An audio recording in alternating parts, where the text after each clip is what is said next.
Merle Wakefield and Alvin Quarles, also known as the bolder than most rapist, will both be released into the community under transient status. That means they'll be under 24/7 supervision, but without a permanent residence. The court's decision is disturbing for sexual assault survivors. Mary Taylor was distraught in the halls of Superior Court. The man who she says violently assaulted her and her roommate will be released into the community. Completely let down and discouraged. That man is Alvin Quarles, also known as the bolder than most rapist.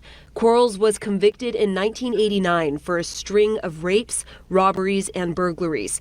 Taylor still feels emotional remembering her experience. There he was in my house with a knife and a mask over his face. It was very terrifying. On Thursday, a judge said that Quarles should be released into the community under what's known as transient status.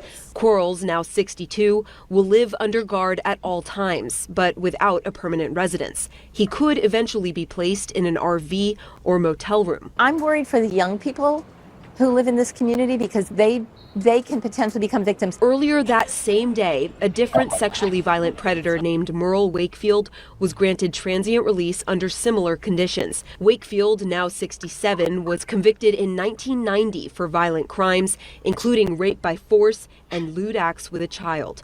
The judges in both cases saying these men have served their prison time. Both also completed treatment plans at state hospitals, and doctors deemed them safe to return to the community. If you've been declared a sexually violent predator, you've lost the privilege of making your own decisions. This is not about punishment. This is about community safety. The Department of State Hospitals and its contractor, Liberty Healthcare, are responsible for finding housing for these men. A recent state audit found it usually takes around a year and a half to place sexually violent predators in permanent housing after transient release. Judge Campos expects Wakefield to be in temporary housing by next week, but it's still unclear how long it'll take for Quarles to be placed in the community. At the Superior Court, Perla Shaheen, ABC 10 News.